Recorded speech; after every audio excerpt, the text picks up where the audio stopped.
فرماتے مجھے بھی پتا تھا اور پتا مصطفیٰ کو بھی تھا جھوٹ بول رہے ہیں، حضور کو پتا تھا، پر وہ بہانے کرتے، حضور قبول کرتے، میں چلو جاؤ۔ کہا فرماتے ایک منٹ کے لیے مجھے بھی وسوسہ آیا کہ کوئی بہانہ نہ کر دوں، لیکن پھر میں نے سوچا بہانہ کس کے سامنے کروں جسے اللہ تبارک و تعالیٰ نے نبوت کی آنکھ عطا فرمائی ہوئی ہے، اس محبوب کے سامنے بہانہ۔ اس خیال آیا مسلمان نیک و بد پہچان جاتے ہیں، محمد آدمی کے دل کی باتیں جان جاتے ہیں، کدھر بہانہ کروں، حضور کو تو سارا پتہ ہے۔ فرماتے میں گیا، حضور نے پوچھا کیوں نہیں آئے، اور پوچھا بھی مسکرا کے، کیوں نہیں آیا، مسکرا کے پوچھا۔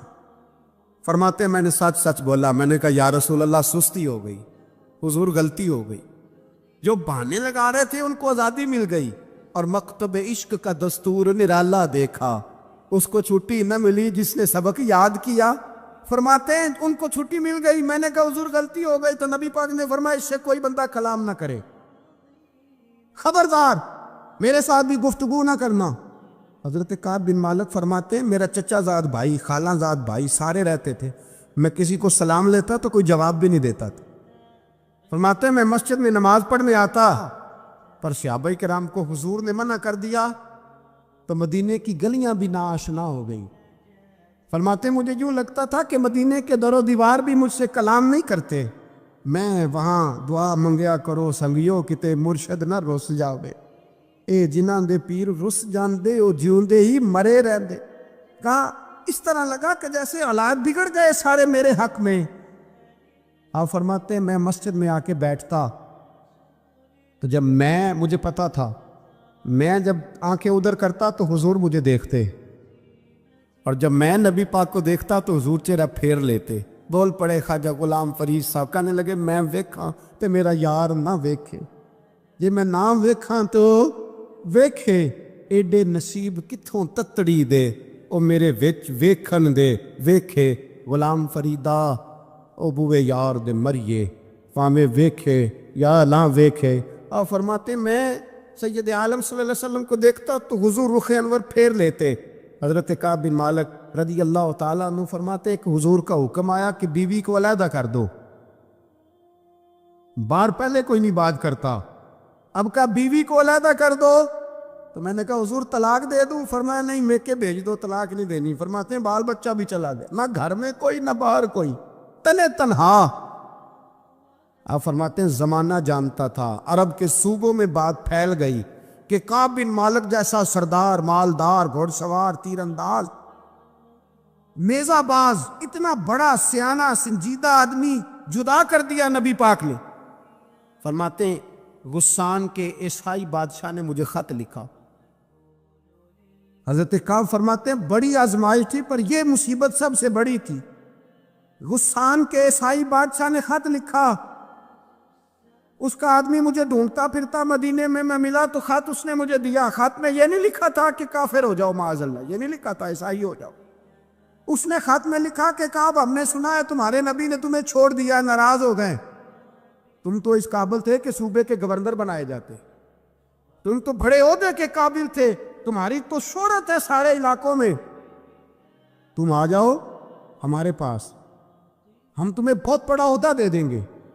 حضرت کعب بن مالک فرماتے اب میری چیخیں نکلی، اب میں تڑپ کے رویا، میں نے وہ اس کا خط پکڑا اور جلتے ہوئے تنور میں ڈالا اور مسجد نبی میں سارے سجدے میں رکھ کے میں نے کہا اے اللہ میرا ایمان اتنا ہی مشکوک ہو گیا ہے کہ کافر کہتے ہیں میں ان کے ساتھ مل جاؤں گا، اے اللہ میرا ایمان اتنا مشکوک کافر سمجھنے لگے ہیں کہ میں مسلمانوں کو چھوڑ کے ان سے اتحاد کروں گا۔ یہاں لوگ کہتے ہیں ہم نے پریشر کے لیے ان کو ساتھ ملایا، ہم نے پریشر کے لیے کافر سے سمجھوتا کرو گے، اپنے بھائی پر ظلم کرنے کے لیے بے ایمانوں کے ساتھ دوستی کرو گے۔ حضرت کعب بن مالک فرماتے ہیں میں نے تندور میں ڈالا، میں تڑپ کے رویا، میں نے کہا اے اللہ میرا اتنا امتحان نہ لے کہ کافر سوچنے لگے کہ میں اسے سمجھوتا کروں گا، اے اللہ مہربانی فرما اتنا امتحان نہ لے۔ روتے روتے گھر گیا، سحری تک روتا رہا۔ ایک آدمی دوڑا آیا، کہنے لگا کعب جلدی چل، حضرت جبریل آ گئے ہیں، اللہ نے تیری توبہ قبول فرما لی ہے، رسول پاک نے تجھے یاد فرمایا ہے، چل آ جا۔ حضرت کعب بن مالک فرماتے میں قدموں میں گرا اور میں نے کہا محبوبہ میرا سارا ہی مال لے لے، حضور میری ساری صلاحیتیں لے لیں، رکھ لیں سارا کچھ، مجھے وہ مال نہیں چاہیے جو آپ کے دروازے سے دور کر دے۔ حضور وہ دولتیں میرے کس کام کی جو آپ کے دروازے سے دور کر دے؟ بے نور بے چراغ جو محفل ہو پھونک دو، اعظم بلا سے اپنی وہ ہستی ہی کیوں نہ ہو، جو چیز اس کی راہ میں حائل ہو پھونک دو۔ حضرت کعب بن مالک رضی اللہ تعالیٰ عنہ نے ایک منٹ کے لیے بھی کافر سے سمجھوتا کرنا پسند نہ کیا، جبھی تو اللہ نے توبہ حضرت جبریل کے ذریعے نازل فرمائی۔ میرے بھائی یہاں منٹ پہ سمجھوتا ہے، منٹ پہ بڑا رولا ڈالتے ہم، بڑا شور ہے چائنا کی دوستی، چائنا کی دوستی۔ چائنا جیسے کہے برما کی حکومت ویسے کرتی ہے، اس کا اثر اور رسوخ ہے ان کا۔ آپ نے کیوں نہیں ان سے کہا کہ ان کو منع کریں؟ میں چائنا کی بات نہیں چھیڑنا چاہتا، ورنہ میں اس پر بھی کچھ باتیں عرض کروں کہ وہ جو آپ کے ان ساتھ ان کی دوستی ہے اس کا پس منظر کیا ہے۔ یہ تو چائنا میں بسنے والوں سے پوچھو نا، جہاں مسجد بنانا بڑا مشکل ہے، یہاں نماز پڑھنا روزہ رکھنا بڑا مشکل ہے، کاہے کی دوستی، کس طرح کی دوستی؟ قرآن مجید نے بیان کر دیا، کافر تم سے راضی نہیں ہو سکتا حتیٰ تتبع ملتہم، جب تک تم ان کے دین کی پیروی نہ کرو۔ اتنی دیر کافر راضی ہو سکتا تو مسلمان کیسے راضی ہو جاتا ہے؟ بھائی میرے مصطفیٰ کریم سید عالم صلی اللہ علیہ وسلم کی امت کے جو اجزاء ترکیبی جو بنائے امت قرآن نے بیان فرمائے، ان میں پہلا یہ ہے کہ اشداء علی الکفار، مسلمان کافر پر سخت ہوتا ہے، اور دوسرے نمبر پہ فرمایا رحماء بینہم، آپس میں رحم دل، آپس میں۔ اقبال نے اس آیت کی تفسیر کی تو دو مصروں کے اندر شعر میں مضمون ہی پرو کے رکھ دیا، کہنے لگے ہو ہلکا یاراں تو بریشم کی طرح نرم۔ کس طرح؟ ریشم کی طرح، ہو ہلکا یاراں تو بریشم کی طرح نرم، رزم حق و باطل ہو تو فولاد ہے مومن، رزم حق و باطل ہو تو پھر فولاد بن کے نکلے، پھر منت سماجت نہ کرے اقوام متحدہ آئے تو فلاں آئے تو فلاں آئے، فولاد ہے مومن۔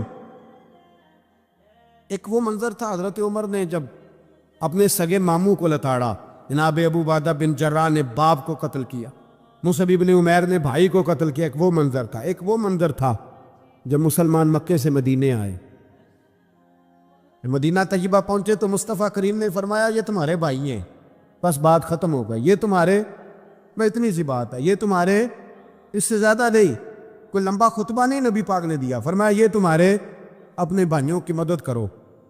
حد ہو گئی مدد کرنے کی، بھائی کا بازو پکڑا، گھر لے گئے، کہنے لگے یہ 15 کلے میرے ہیں، 6 جو تمہیں پسند آتے ہیں رکھ لو، تمہارے ہو گئے۔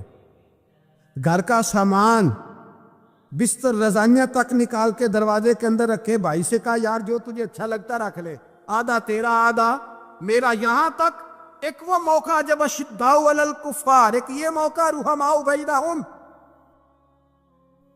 صحابہ کرام علیہم رضوان میں سے کسی کے پاس 2 باغ تھے، ایک میں کھجوریں زیادہ پکی، ایک میں کم پکی۔ جب وہ اپنے بھائی کو دینے لگا تو اس نے کہا تجھے رسول اللہ نے میرا بھائی بنایا ہے، تجھے وہ والا باغ دوں گا جس کی کھجوریں زیادہ پکی ہوئی ہیں، وہ والا باغ دوں گا، کھجوریں زیادہ پکی ہوئی۔ اور یار تاریخ عالم نے یہ نظارہ نہیں دیکھا کہ وہاں سے ایک شخص آیا غریب ہے رشتہ نہیں ملتا، یہاں ایک شخص نے کیا کیا، اس کو اپنے خاندان سے اپنے گھر سے رشتہ بھی دیا، کہا بھائی ہے، اس کو یہاں بسانا ہے، رکھنا ہے، لانا ہے۔ کوئی تہذیب کا ٹکراؤ نہیں ہوا، کوئی ان لوگوں کے آپس میں جھگڑے نہیں ہوئے، کوئی نہیں کہا کہ یہ مہاجر ہے یہ انصار ہے، کوئی کسی جگہ نہیں کہا تمہارا کھانا پینا رہنا سہنا الگ ہے، کوئی کسی جگہ بحث نہیں ہوئی، آدھا بانٹ کے دیا۔